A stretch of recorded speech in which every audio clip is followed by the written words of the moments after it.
Selama ini, tadi yang saya omong, selama ini namanya wakil rakyat. Ya, betul. Tetapi kebanyakan yang kita lihat sekarang, namanya wakil rakyat, tapi setelah naik, bukan wakil, tapi rajanya rakyat. Itu yang satu persepsi buruk dalam masyarakat, sehingga itu mungkin Mama kaprahan dari sebagai salah satu legislatif, calon calon legislatif baru harus bagaimana meyakinkan masyarakat tentang persoalan-persoalan ini. Ini pandangan buruk sekali loh. Ya. Apalagi kan kita seharusnya kan banyak aspirasi yang harus diperjuangkan dari masyarakat.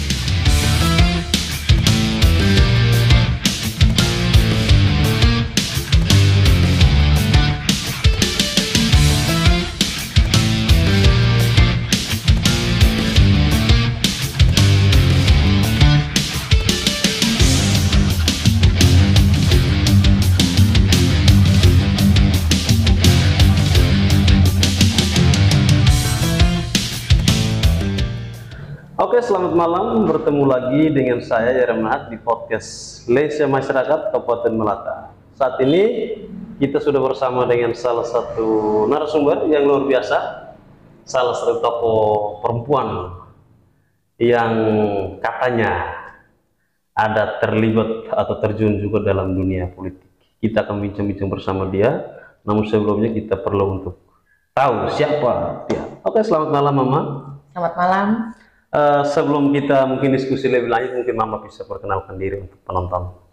Oke, selamat malam semuanya. Nama saya Lili Yuliawati. Saya salah satu calon legislatif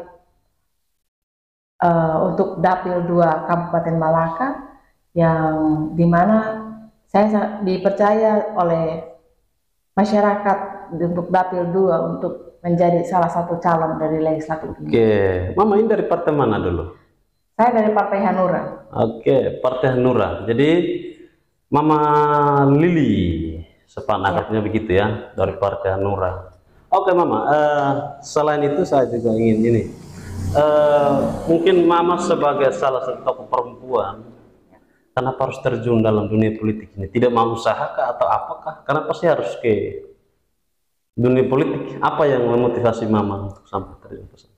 Baik.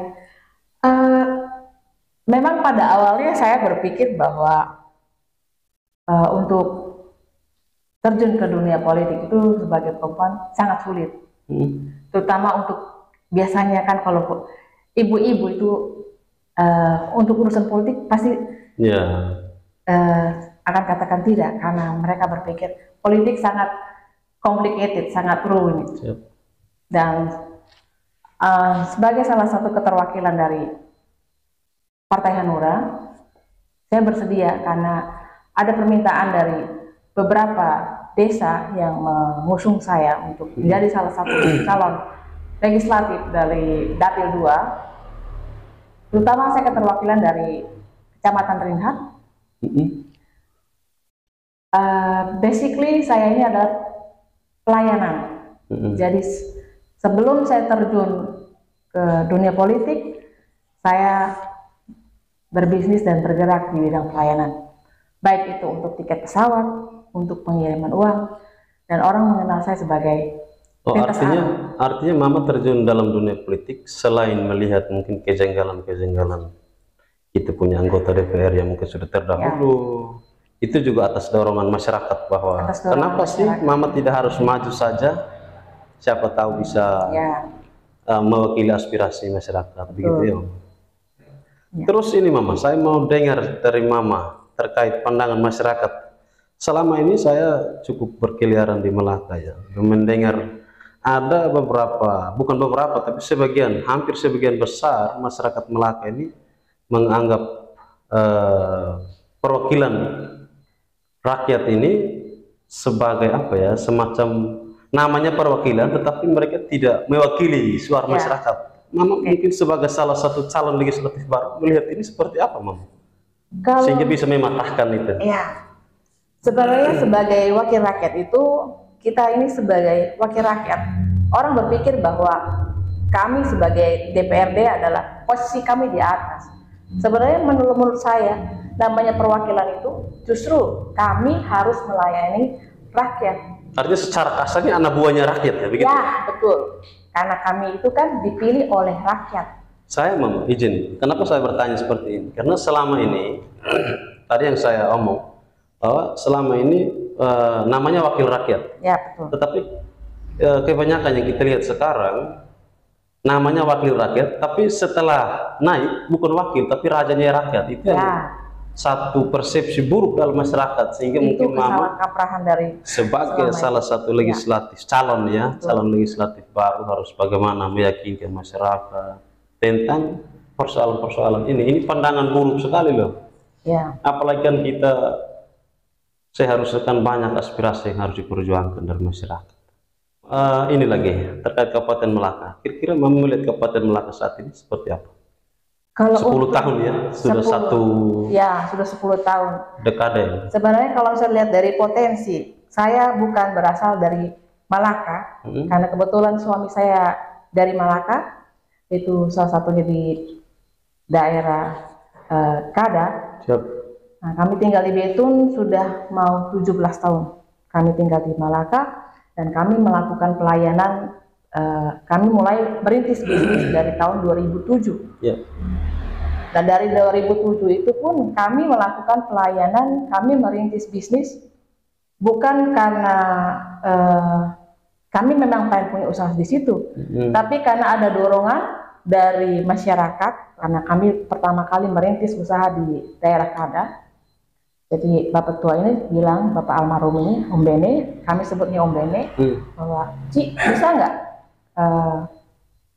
punya usaha yang melakukan pengiriman uang, karena kami kesulitan dalam hal melakukan pengiriman.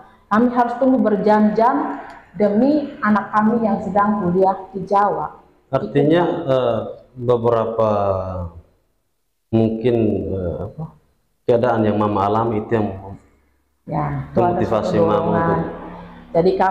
Jadi saya dengan suami diskusi bagaimana caranya.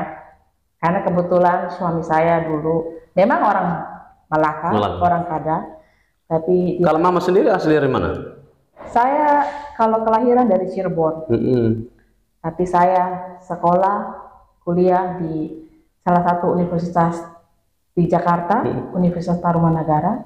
Saya lulus tahun 2000 dan saya mulai kerja di salah satu perusahaan besar di Jakarta, dan terakhir saya bekerja di salah satu perusahaan asing kontraktor. Oh ya. Ya. Jadi setelah menikah, kami mulai merintis usaha di Malaka. Jadi memang awal mula saya melakukan usaha bisnis itu dari kebutuhan permintaan dari masyarakat Malaka, dan kebetulan juga untuk hal ini ada permintaan dari masyarakat. Ada permintaan dari beberapa desa. Aci adalah orang yang baik. Saya percaya kalau suatu saat nanti kalau Aci bisa maju dan Aci berhasil menjadi salah satu dewan di Malaka, akan ada perubahan yang begitu besar.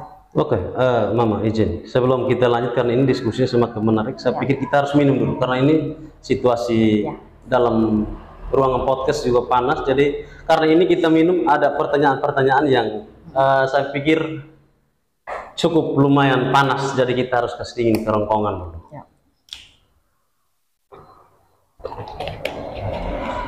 Oke, pertanyaan lanjutan lagi Mama. Sekarang sebagai caleg, seandainya ya, ini dalam dunia politik ini kan dua, pasti menang, pasti kalah. Saya mau dengar suatu ketika kalau Mama terpilih, Mama mau lakukan apa, dan kalau seandainya tidak terpilih, apa yang Mama lakukan ke depan? Kalau seandainya saya terpilih dan saya mendapat amanat dari masyarakat Malaka, khususnya untuk Dapil 2, saya berharap bahwa saya akan bekerja lebih bersifat melayani, bukan hanya dalam segi pelayanan biasa, karena memang sehari-hari juga saya selalu melakukan pelayanan di counter. Dan mungkin saya akan mulai seperti saya punya idola politik itu seperti Ahok. Oh ya. Ya, saya mungkin namanya terkenal sekali. Ya, Penonton juga pasti tahu itu. Oke. Bang Ahok. Ya. Salah satu yang saya suka dari Ahok adalah dia orangnya sangat komitmen, dia sangat berintegritas, Transparan. dan dia transparan dan ada kejujuran. Ya. Jadi segala sesuatu yang dia lakukan itu betul-betul sangat menginspirasi saya. Dan mungkin cara kerjanya Bapak Ahok dengan Bapak Jokowi juga hampir sama. Saya akan melakukan hal yang sama juga seperti Bapak Ahok. Oke, mungkin yang terakhir ini, pertanyaan terakhir untuk Mama. Mungkin pesan dan harapan Mama kepada masyarakat Melaka, lebih khusus pada masyarakat Dapil 2, dari Mama sendiri, seperti apa? Untuk Dapil 2 itu sebenarnya potensinya sangat besar sekali. Karena kita lihat sendiri, tapi terutama untuk daerah Rinhat, karena saya keterwakilan dari Rinhat, saya akan melakukan banyak kemajuan, yaitu dalam hal pengembangan dari kelompok tani, mungkin dari usaha UMKM, dan banyak lagi yang saya terutama di sana peternak sapi itu terlalu banyak, dan juga mungkin bisa dikembangkan lagi untuk peternakan babi ataupun yang lain-lain di situ. Kalau ini Mama kebetulan perempuan, jadi mungkin khusus pesan atau apapun itu untuk kaum perempuan di Malaka secara umum dan secara khusus pada masyarakat Dapil 2. Untuk perempuan ya. Ya, kebanyakan ibu-ibu sangat tidak suka dengan politik karena terlalu complicated, terlalu rumit. Mungkin trauma berat. Terlalu berat. Karena itu bebannya terlalu berat. Cuma karena memang dasarnya saya dari mulai kuliah adalah pelayanan. Karena kami dulu dididik untuk menjadi seorang pelayan. Jadi otomatis buat saya untuk hal politik juga tidak terlalu mempunyai kendala. Karena saya akan bersifat lebih melayani. Terutama untuk masyarakat di Dapil 2, karena potensi Dapil 2 itu tidak kalah dengan Dapil 1. Jadi untuk keterwakilan perempuan, untuk perempuan-perempuan, jangan mau kalah dengan laki-laki. Karena apa? Laki-laki itu jangan mau kalah dengan perempuan. Jadi kita harus baku lawan. Ya. Karena kalau sekarang Mama bilang perempuan tidak mau kalah, saya bilang di penonton, laki-laki itu tidak mau kalah. Iya, betul, memang. Tapi ini kesempatan Mama untuk pesan untuk kaum perempuan. Jadi otomatis perempuan lebih kuat. Ini sebentar kayaknya banyak penonton yang komentar terkait ini pernyataan ini. Ini masa perempuan lebih kuat, ini bagaimana ini? Jadi jangan mau kalah untuk jadi perempuan. Jadi kalau misalnya bisa di beberapa mungkin ada yang merasa kami ini kan perempuan lebih lemah. Tapi jangan salah, perempuan lebih kuat. Oke, mungkin itu saja waktunya. Saya mengucapkan terima kasih banyak untuk Mama yang sudah bersedia hadir di podcast saya. Semoga podcast ini bisa memberikan manfaat untuk masyarakat Melaka, pada khususnya masyarakat Dapil 2. Semangat. Salam semangat. Selalu semangat. Terus jangan lupa subscribe, like, komen, karena akan hadir lagi para narasumber-narasumber yang hebat dari Melaka yang tentunya akan memberikan satu informasi baru untuk teman-teman. Oke, terima kasih banyak. Selamat malam untuk kita semua.